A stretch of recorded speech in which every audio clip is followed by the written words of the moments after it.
Dear Future Carla, today is January 6, 2020, and today's entry number 6.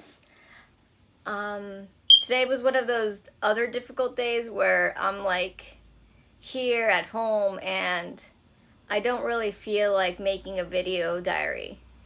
And it's not because I don't enjoy doing these things, because I do, but I just felt like I had nothing really important to share today.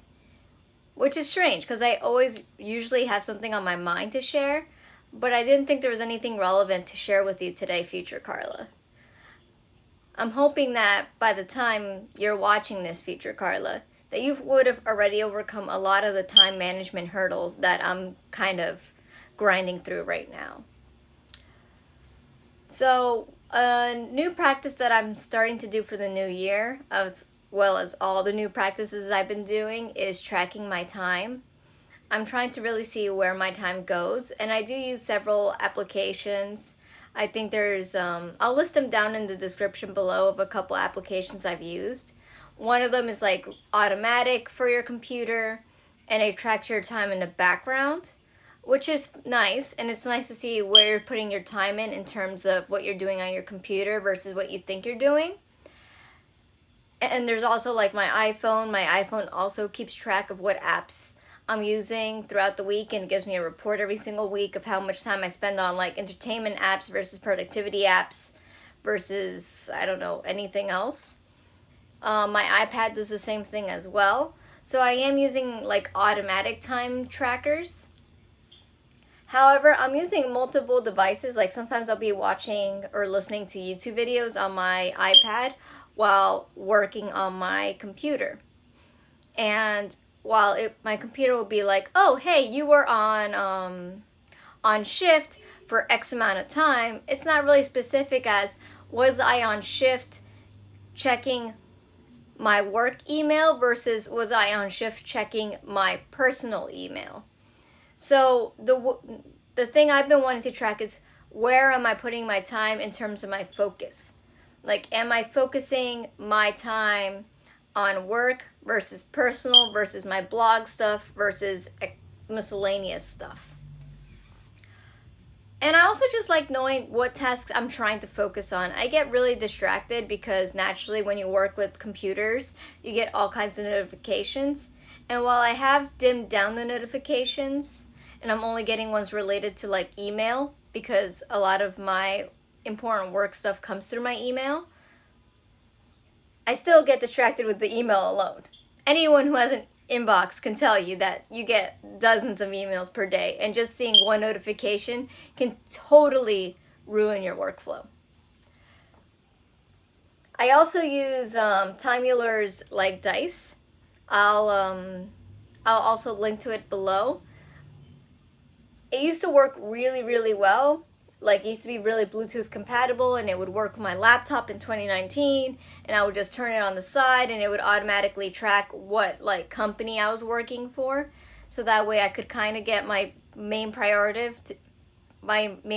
of figuring out what companies or what projects I'm putting my time into.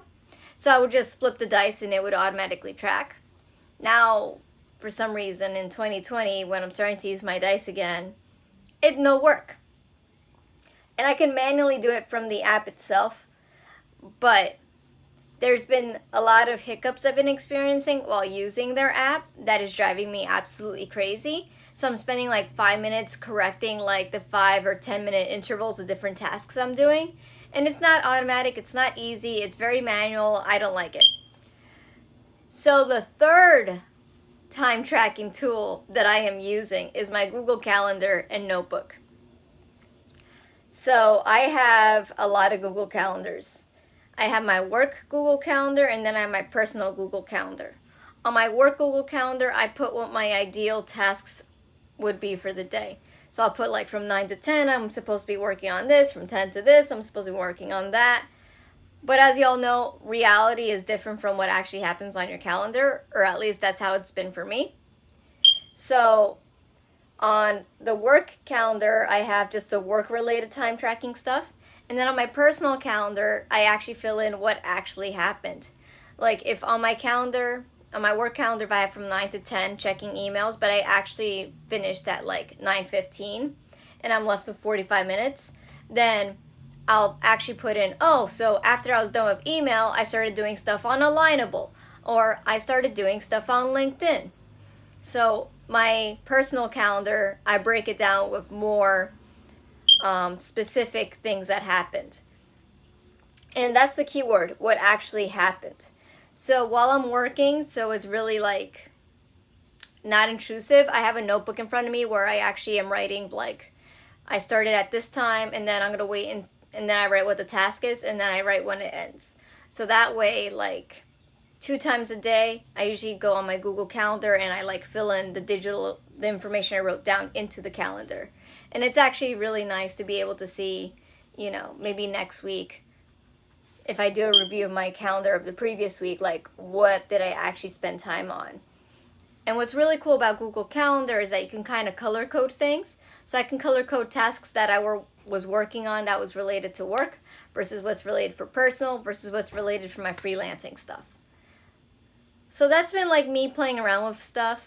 I mean, there's a lot of other ways to kind of track your time, and I know that exists. But currently those are like the experimentations I've been playing with.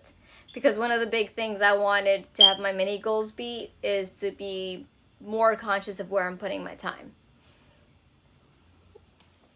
And yeah, I think that's a good conversation for 6 minutes. And future Carla, listen, even if you're struggling right now with how you're spending your time, remember that life is a work in progress. I've been experimenting, and I'm hoping that you'll have your, stuff together by the time you're watching this. But if you don't have your stuff together, just know that you're always free to experiment. Each day, each hour is, a fresh piece of paper for you to experiment on. So feel free to experiment. I think that's like the point of this video. Like, you don't need to be perfect. Feel free to experiment and, keep it chill, future Carla. And anyone else who's been watching, that message goes to you too. I mean, it's really stressful sometimes to put so much pressure on yourself. And since time is one of those resources that we all share the same amount of, no one gets more or less time, it's something that is so important for everybody to learn how to master. And the only way to master is to practice and experiment. So until tomorrow, bye, future Carla.